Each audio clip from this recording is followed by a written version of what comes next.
caused great damage to town roads, and repairing them will take big money. Should those who want dirt roads pay for them through a special district? Supervisor Shea? No, I don't think a district tax is the way to go. Hurricane Irene is an entirely different subject. When Hurricane Irene occurred, the first thing I did was reach out to our elected senator, Senator Schumer.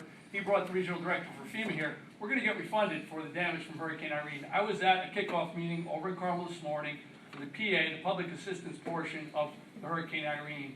So we're going to get that money back. We get 75% back from the federal government.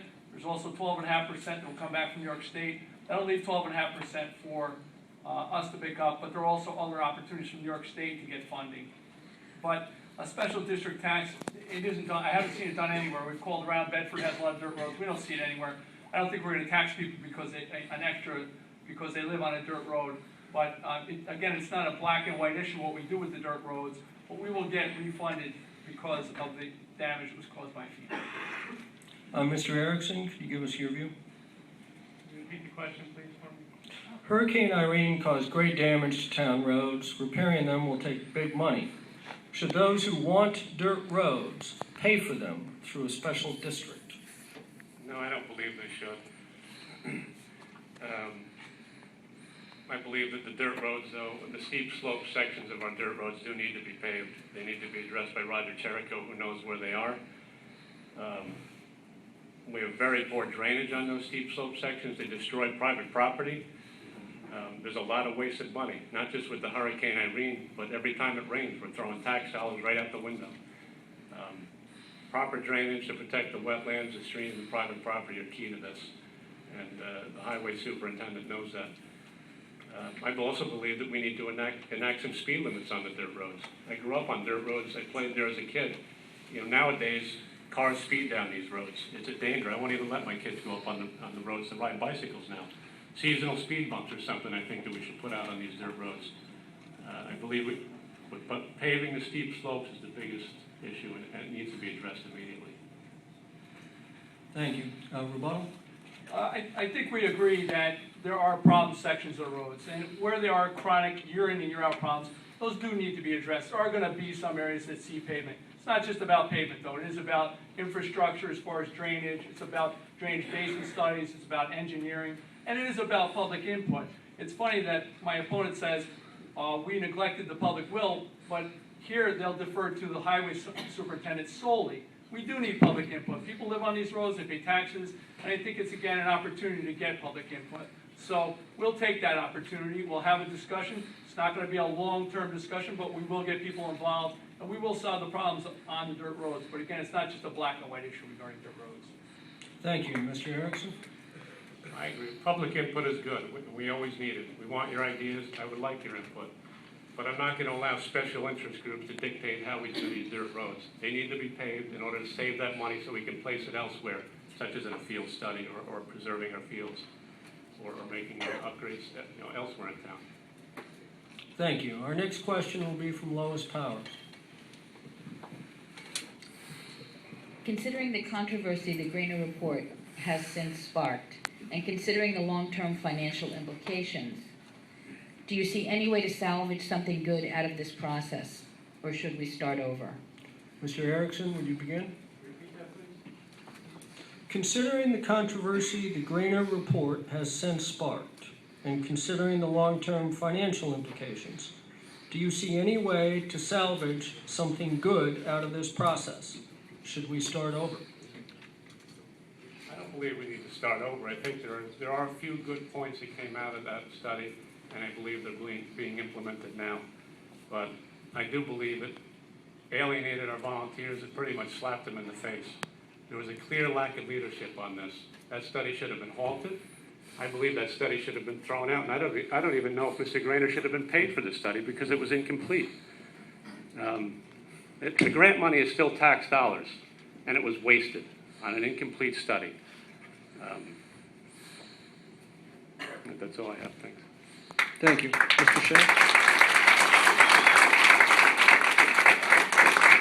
I think the first thing that we do need to remember is that these are volunteers, and they do deserve a lot of credit for that. And we have nothing but respect for our volunteers. They're great people. 3 o'clock in the morning, that, whistle goes off, they're the ones getting up, it's not us. So we do need to respect that. We do need to make sure that the $2.1 million is spent to the best effect.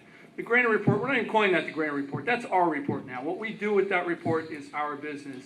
There are some valuable things in that report. We didn't get great cooperation, but the one thing it did was unified all the emergency services and got them talking with each other. We had a meeting with 100 emergency service providers down at the Capuchins, and I think it was a worthwhile evening. Ron Grainer, he's got a tone that I don't agree with. I would say that. He was really combative in his tone. I don't think that was helpful, but that being said, we do need to look where $2.1 million a year is being spent and make sure that our volunteers are safe, that they're getting the things they need as far as providing the core mission, and also that the taxpayer are getting the value that they deserve. So it's another one of these complicated issues that can't be throw it out, get rid of it.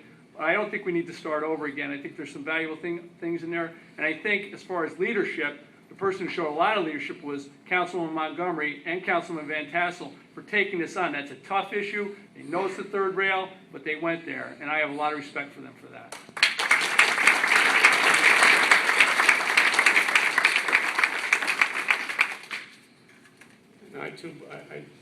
I agree with that. Mr. Van Tassel and Councilwoman Montgomery did a good job with putting themselves in the line of fire for that study. But it still remains that that study couldn't have been worse even by design. What should have happened was representatives from the fire company should have come in. They should have sat down with the interview process. We should have had more than one company there to interview, and they should have agreed on who they picked for that study that did go forward with this, so we were all in agreement. That way you had a unification of all the departments and what the end goal was. If you look at Mr. Grainer's studies, they all end in consolidation.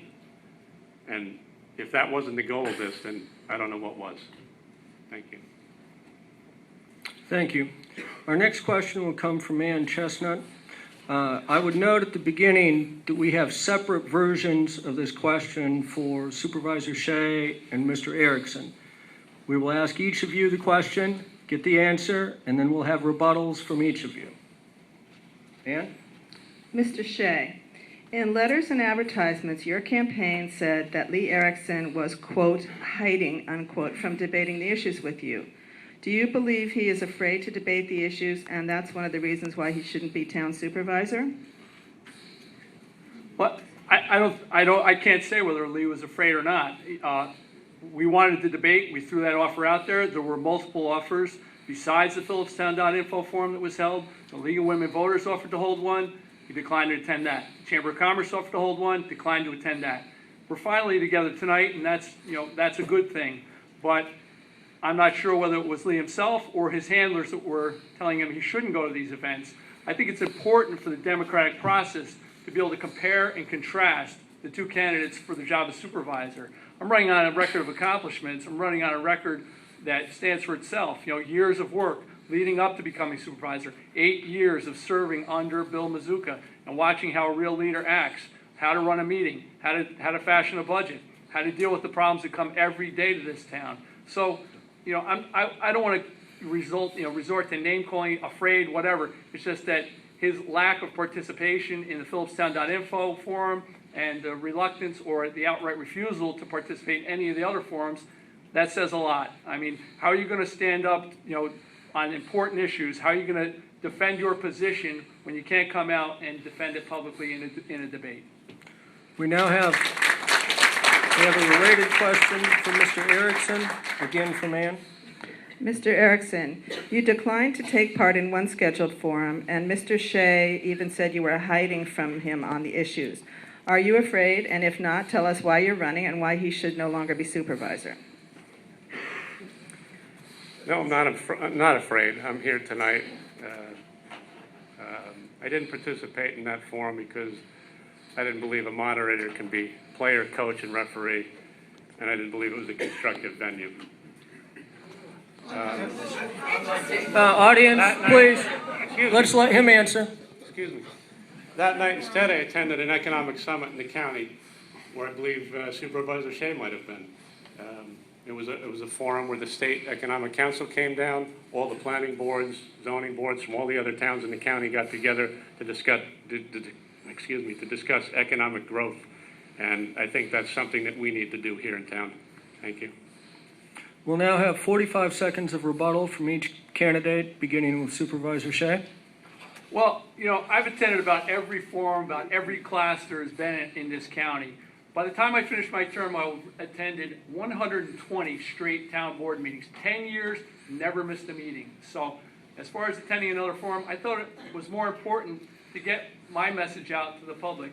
As far as this calling player coach thing, look, I don't know where that's coming from. That's ridiculous.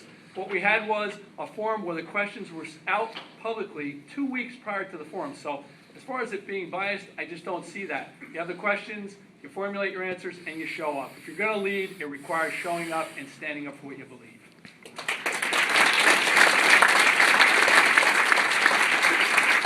Mr. Erickson? Spoken like a career politician. Most people in the county don't even know his name because people over there were asking me that when I was there. Well, where's Supervisor Shea? Who is he? I don't believe he's attended enough county functions over there, and we have to work with the county to develop smart economic growth in this town. We need that for our future. Thank you. Catherine Garnsey with our next question. Members